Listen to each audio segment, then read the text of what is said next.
Assalamualaikum warahmatullahi wabarakatuh. Waalaikumsalam warahmatullahi wabarakatuh.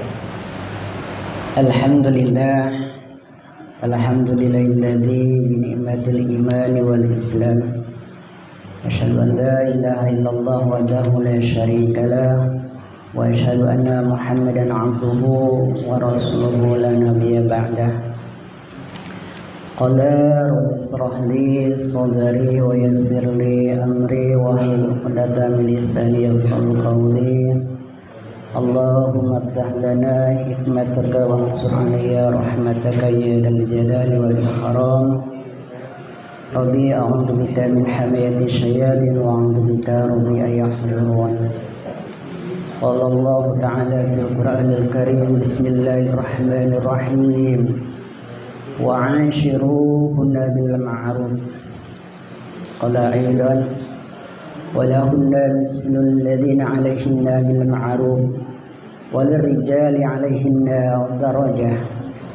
Al-ayah wallahu a'lam.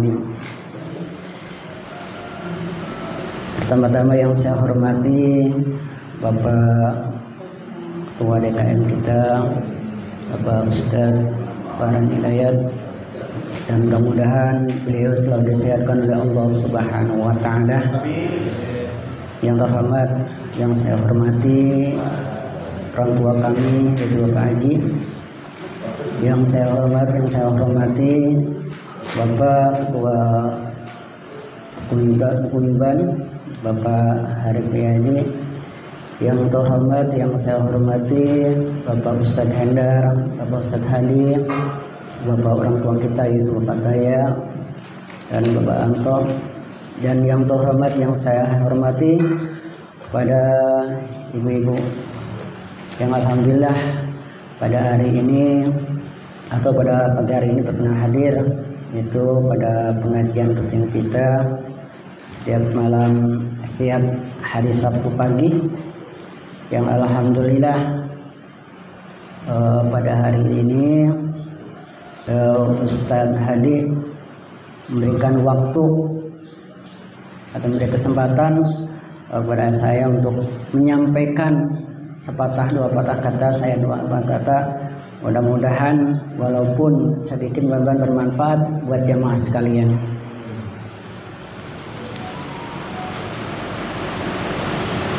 Yang pertama-tama, dalam mukadimah tadi diawali dengan itu pembacaan Bismillahirrahmanirrahim, yang mana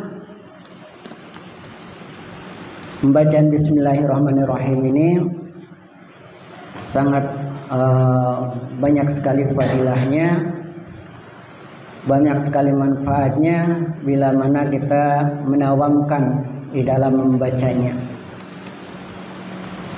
Dan tidak lupa juga sebelum membahas kitab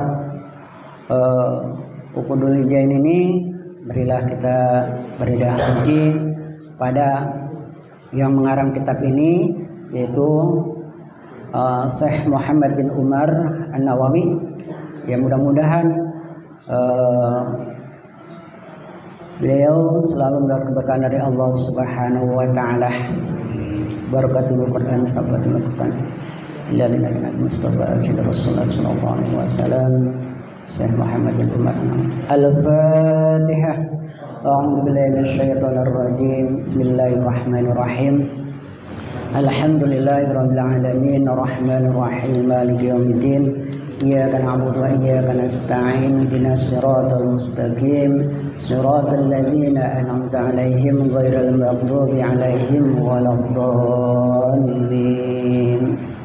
Amin.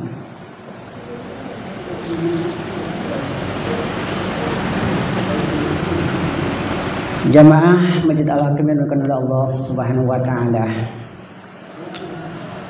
bacaan bismillah seperti tersebut di atas merupakan bacaan yang besar sekali manfaatnya, yang mana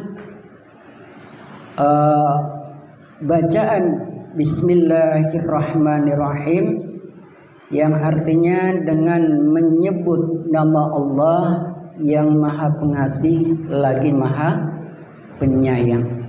Artinya begitu. Tapi dalam pengertian yang luas, arti daripada Bismillahirrahmanirrahim ini, yang mana Al-Quran yang 6.666 ayat, 114 surat, ini dikumpulkan dalam lafaz atau dalam surat Al-Fatihah. Dan surat Al-Fatihah ini dikumpulkan dalam lafaz Bismillahirrahmanirrahim. Dan lafaz Bismillahirrahmanirrahim ini dikumpulkan dalam huruf ba.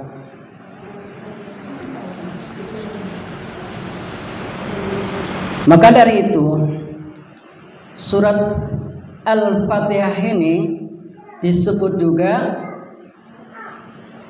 yaitu isti'anah, artinya memohon pertolongan dari Allah Subhanahu wa ta'ala.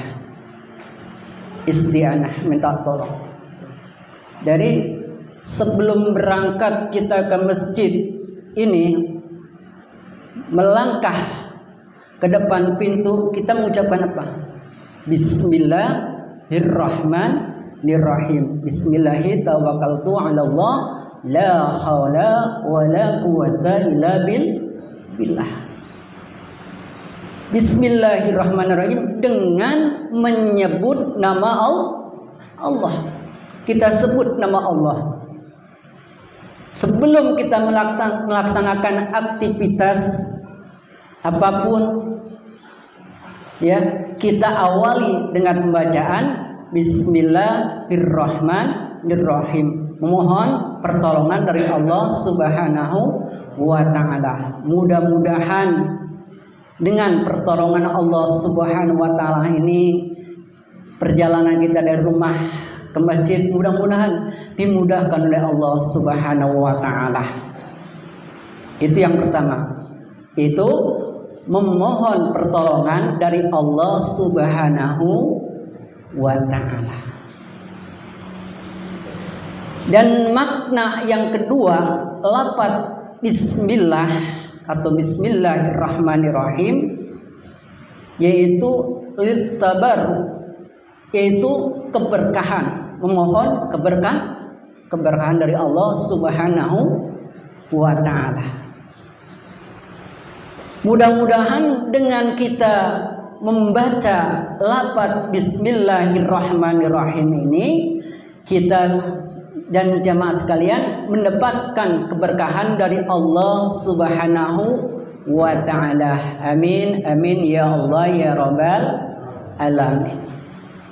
Banyak sekali fadilah-fadilah atau manfaat dari bacaan bismillahirrahmanirrahim kalau kita mau mendawamkan, yaitu bacaan bismillahirrahmanirrahim. Yang pertama, fadilah daripada bacaan bismillahirrahmanirrahim dalam kitab ini dijelaskan, ya. Ada suatu hikayat, ada seorang ulama besar, beliau yaitu sangat sakit parah, sehingga dia berobat ke sana kemari, ke dokter manapun, ke rumah sakit manapun, tidak kunjung sembuh. Lalu dia mendawamkan, yaitu bacaan bismillahirrahmanirrahim. Didawamkan setiap napas yang ia keluarkan, dia selalu membaca bismillahirrahmanirrahim, bismillahirrahmanirrahim. Kira-kira Bu, sehari semalam berapa kali kita bernapas? Banyaknya nggak kehitung, nggak kehitung. Untuk mendapatkan setiap napas yang kita keluarkan, Bismillahirrahmanirrahim, Bismillahirrahmanirrahim, Bismillahirrahmanirrahim. Dawamkan. Dan alhamdulillah setelah dia baca Bismillahirrahmanirrahim ini, alhamdulillah dengan izin Allah Subhanahu wa taala, penyakitnya ini disembuhkan oleh Allah Subhanahu wa taala dengan fadilah, yaitu bacaan Bismillahirrahmanirrahim. Bu, mau nggak Bu, Ibu supaya rajin banget ke masjid, atau kita mendawamkan sholat berjamaah supaya kita rajin? Ada doanya. Ya Bagun lah. Ada doanya supaya kita rajin sholat berjamaah. Ya. Apalagi saya itu kadang-kadang jam 4 sini Pak Taya itu udah nungguin di depan pintu. Kadang-kadang saya sangat malu ya, malah duluan jamaahnya daripada marbotnya. Harusnya marbotnya dulu baru jamaahnya. Kadang-kadang tapi nggak keseringan Pak ya. Nggak keseringan, cuma jarang-jarang. Dulu sangat capek sekali, kadang-kadang tidur suka kelelap. Sehingga Pak Taya udah di depan pintu, kita masih di pintu gerbang, tek gitu. Ini doanya Ibu ya, Bu, ingat-ingat Bu doanya Bu ya, supaya Ibu rajin sholat berjamaah di masjid Bu ya.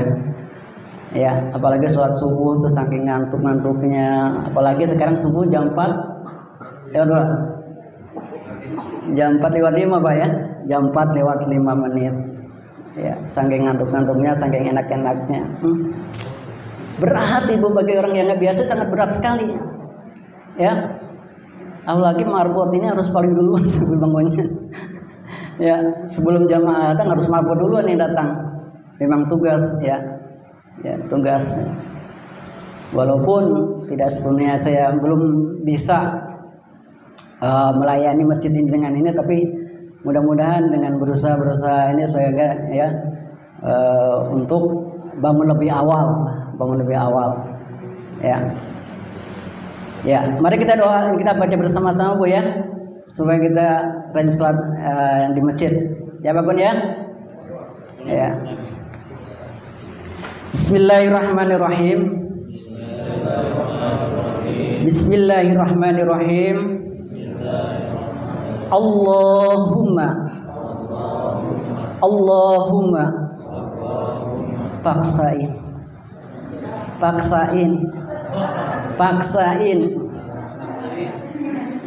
Allahumma paksain. Insya Allah doa itu sangat manjur sekali. Ya, Allahumma paksain, walaupun kita dalam keadaan ngantuk, paksain untuk bangun. Ya, paksain untuk bangun. Kalau kita nggak paksain Bu, kapan kita akan mendawamkan sholat berjamaah subuh di masjid? Sebab kalau kita lihat fadilah sholat berjamaah di masjid itu sangat besar sekali. Sebab orang sedang ngantuk-ngantuknya, sedang nyenyak tidur. Tapi kita harus paksain. Terus apa? Harus kita paksain. Sebab orang bisa itu karena biasa. Orang bisa karena biasa. Dan sangat salut sekali kepada Pak Haji. Beliau ini ialah orang tua yang sangat peduli pada anaknya. Ya. Yang pertama-tama saya perhatikan ini, beliau ini setiap mau sholat berjamaah ini selalu nyamperin anaknya. Jarang orang tua seperti itu. Jarang Pak. Video keliling ke anaknya, ayo kita ajak sholat berjamaah. Selalu tiap hari rutin. Ya. Kita ajak anaknya.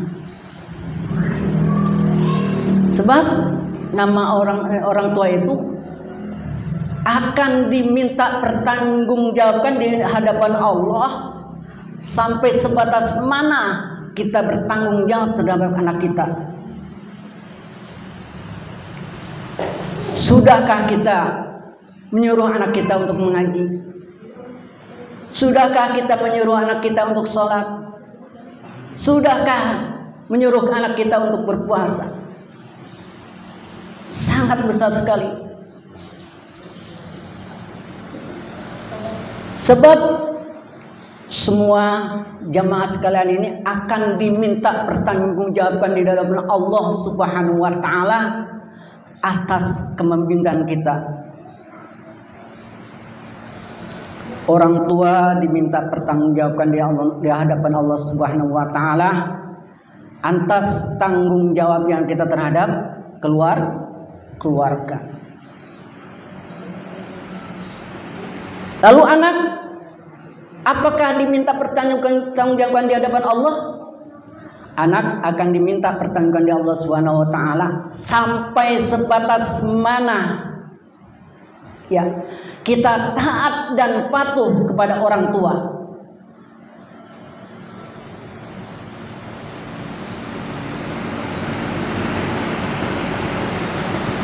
Jamaah Masjid Al-Hakim yang dimuliakan oleh Allah Subhanahu wa taala.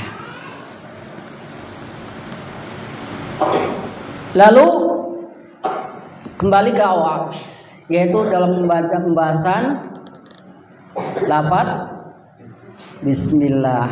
Baru bismillah ya. Coba di kitab ini dijelaskan pertama-tama yang beliau bahas ini ya lafaz bismillahirrahmanirrahim. Ya.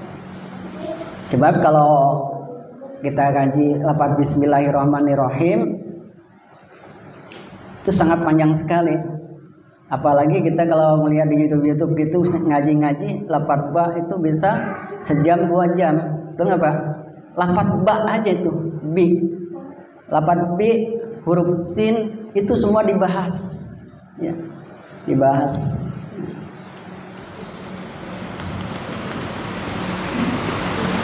Lalu yang hikayat yang kedua, bapak-bapak jamaah Masjid Al-Hakim yang oleh Allah. Dulu kan, ada seorang istri solehah, rajin sholat, rajin puasa. Tapi sayang, dia punya suami yang tidak soleh.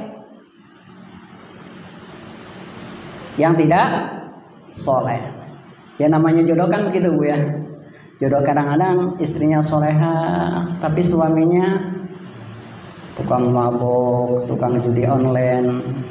Mulai masih ada judi online. Jodoh itu.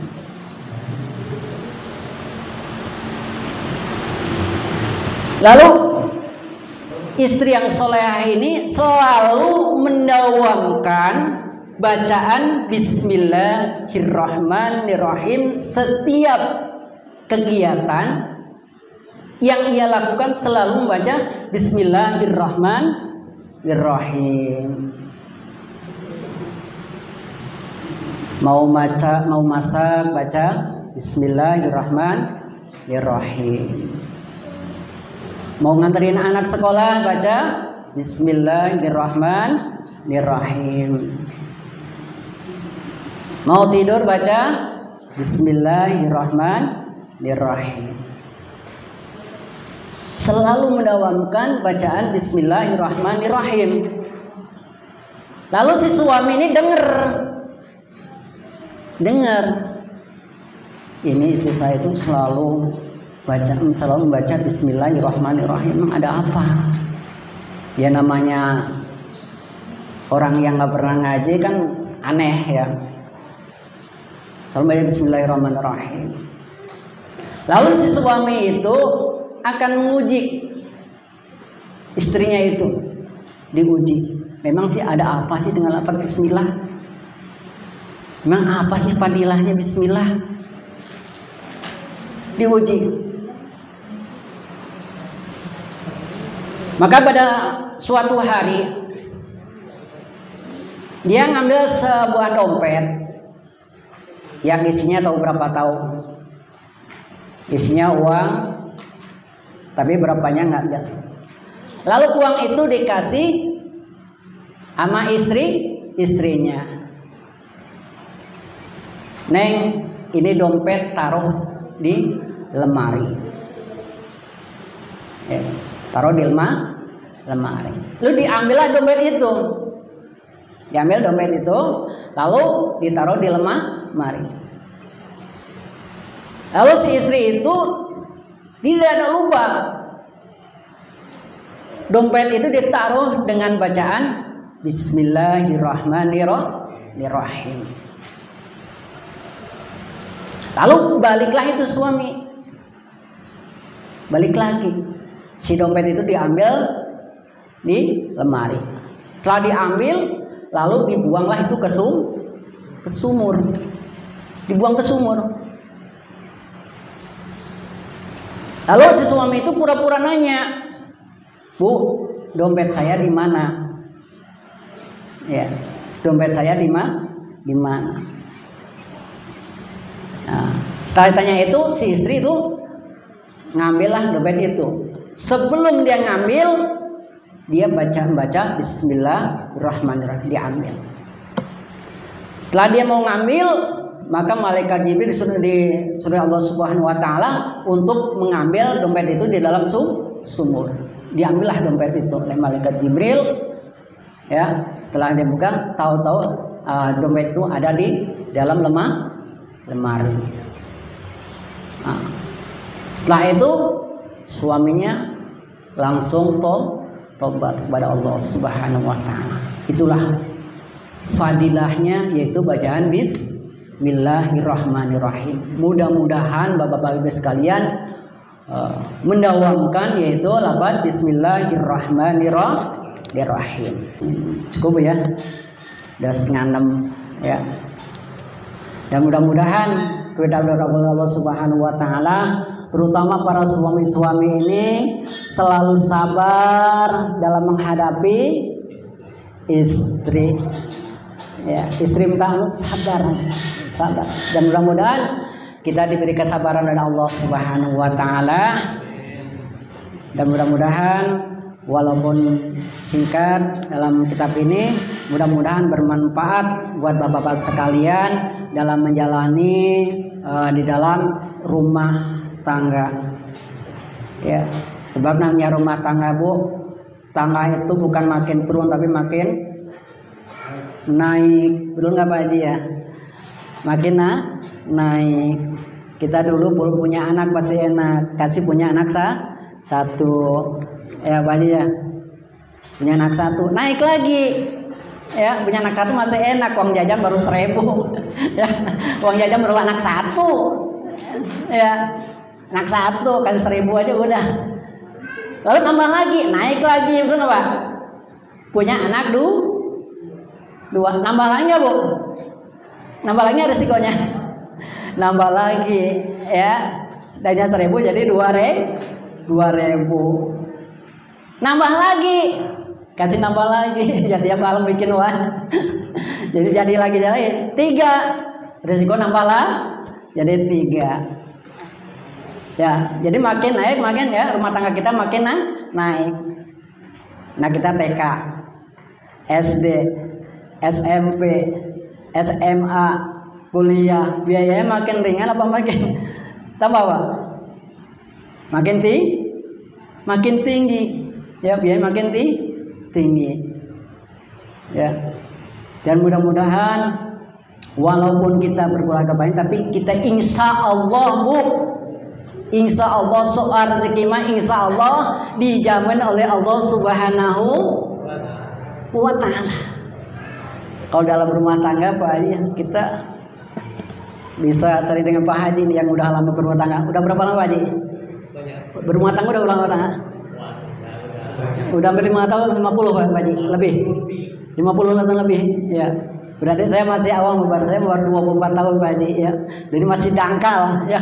Belum ada apa-apanya, ya. Belum apa-apanya daripada Pak Haji, ya. Ya, belum ada apa-apanya, baru 20 tahun, ya. Ya.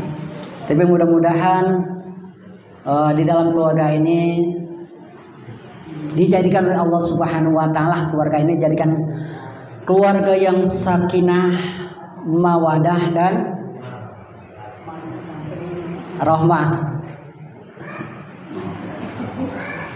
Ya, dan mudah-mudahan selalu diberi keberkahan oleh Allah Subhanahu wa taala. Amin. Ya Allah ya Rabbal alamin. Demikianlah yang saya sampaikan. Walaupun banyak kesalahannya dalam menyampaikan, mudah-mudahan yang benarnya dari Allah Subhanahu wa taala. Adapun kesalahannya itu merupakan kebodohan dari saya sendiri. Akhirul kalam, assalamualaikum warahmatullahi wabarakatuh.